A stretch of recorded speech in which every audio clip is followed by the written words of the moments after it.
He's waving. Hello, everybody.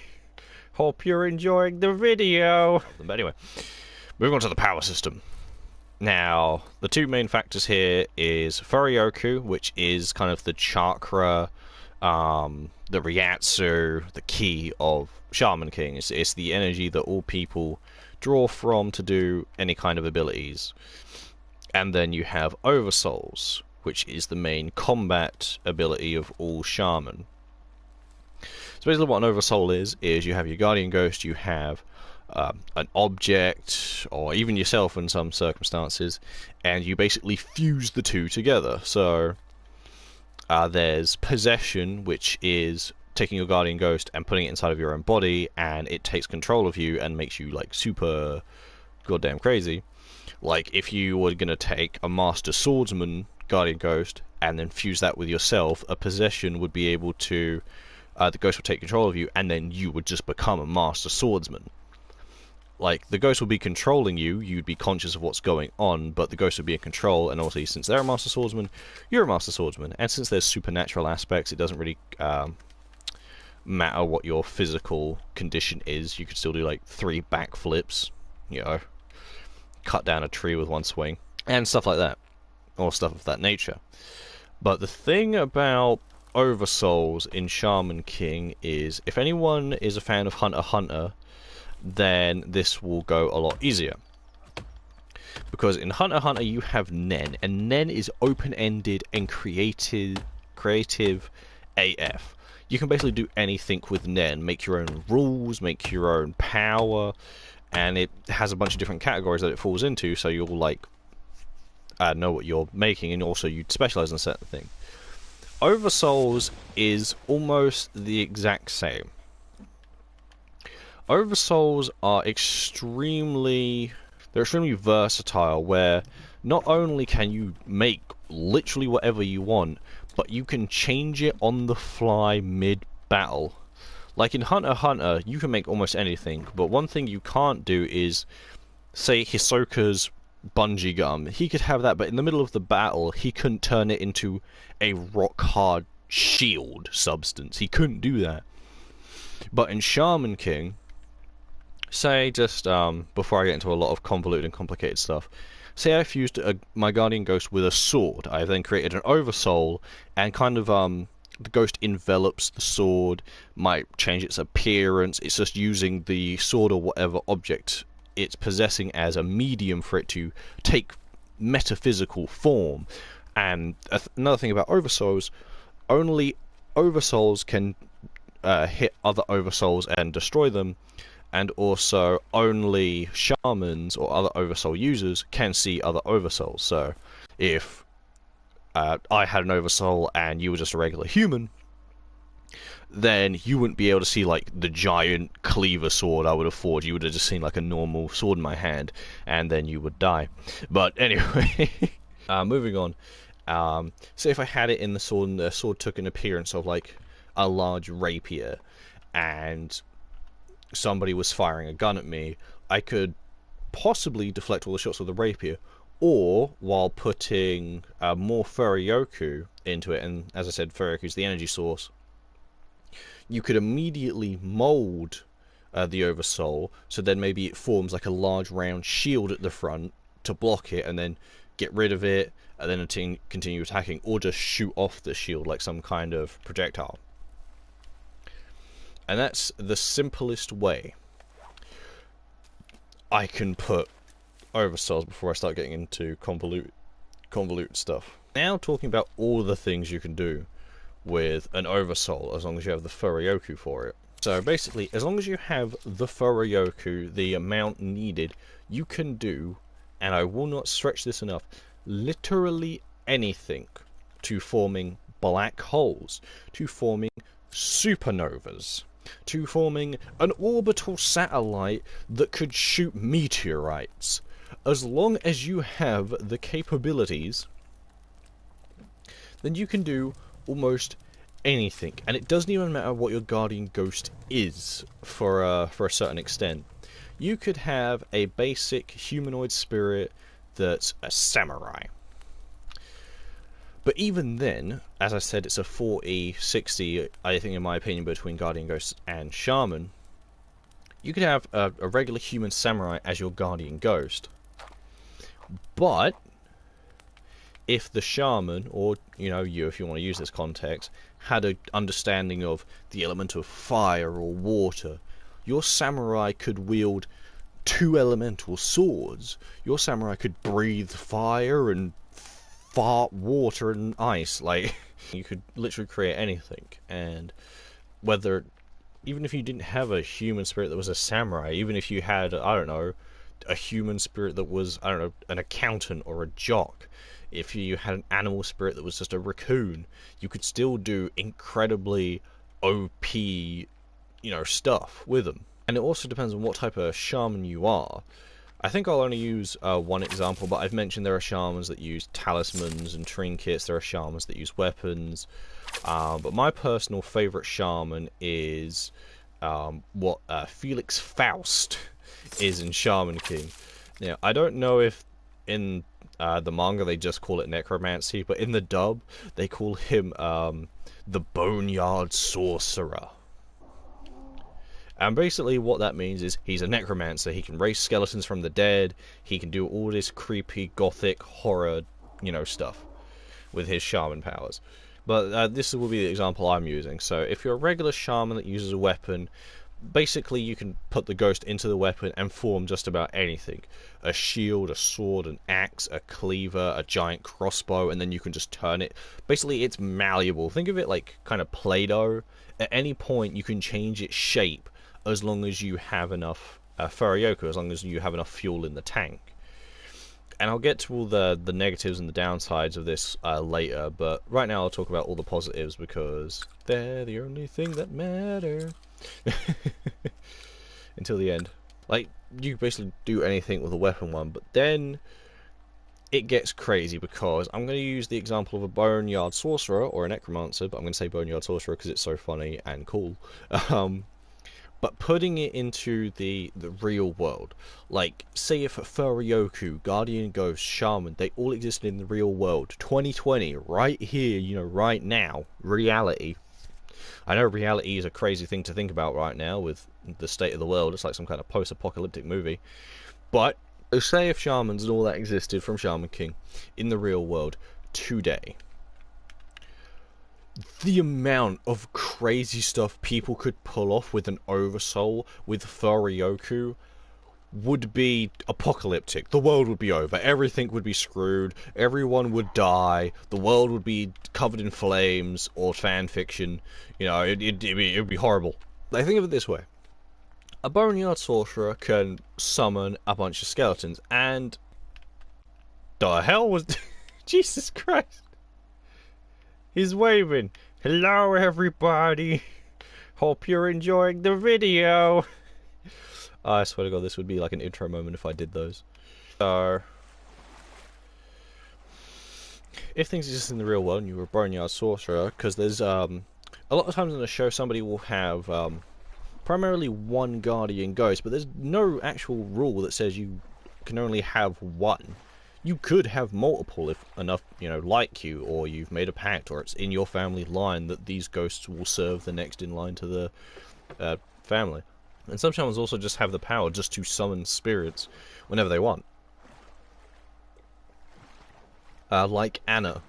The terrifying, terrifying Anna. But yeah, so I just need to explain that for this next part. So say, Boneyard Sorcerer, or we'll just say, myself for this instance, I conjured 3 skeletons to do my bidding.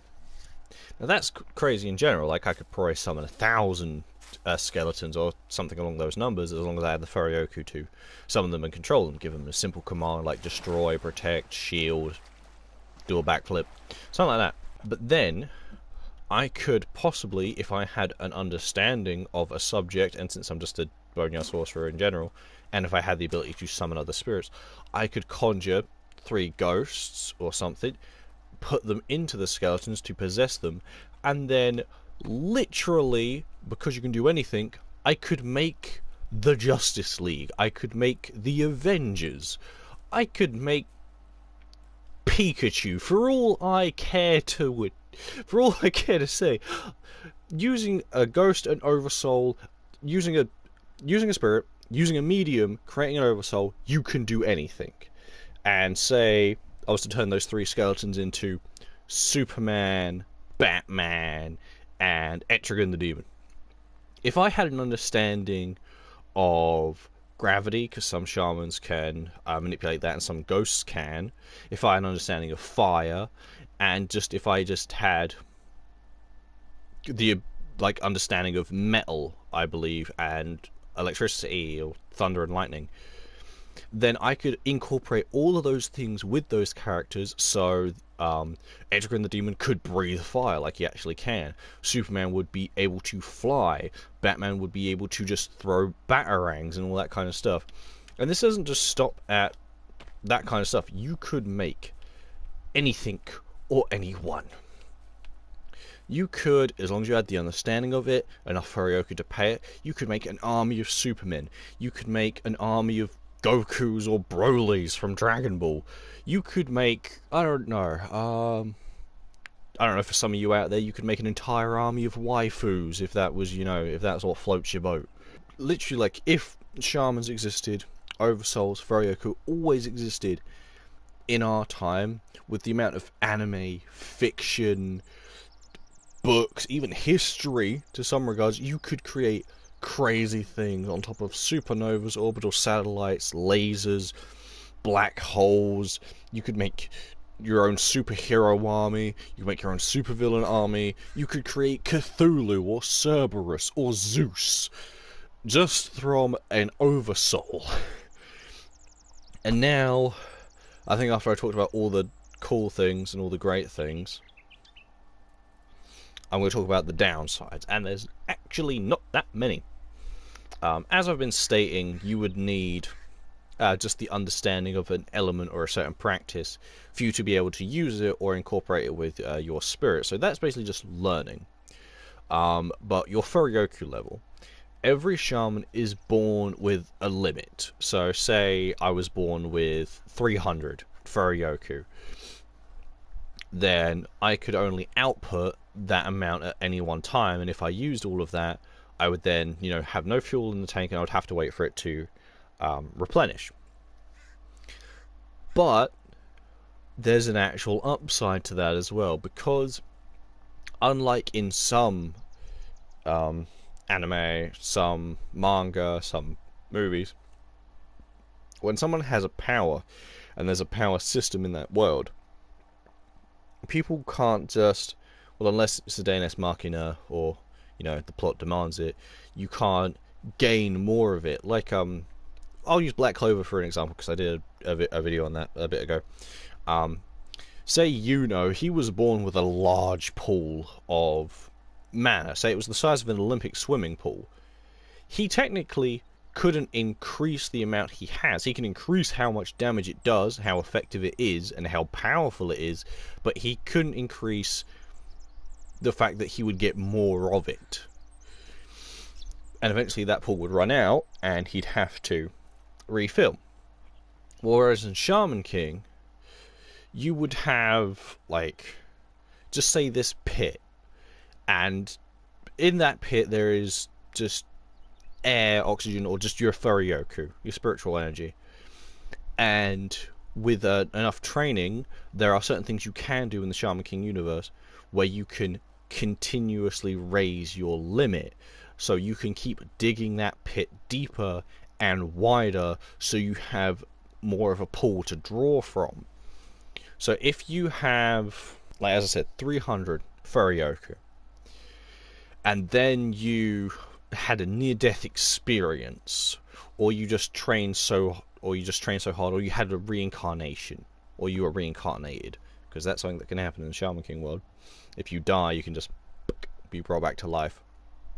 If that happened, your Furyoku will continue to raise, and you can continuously do this until you're satisfied. There's no limit. You can go thousands, millions, billions, trillions, until you're at an amount of Furyoku that just you can just spam whatever you want, and nothing bad will happen. You'll never run out of Furyoku.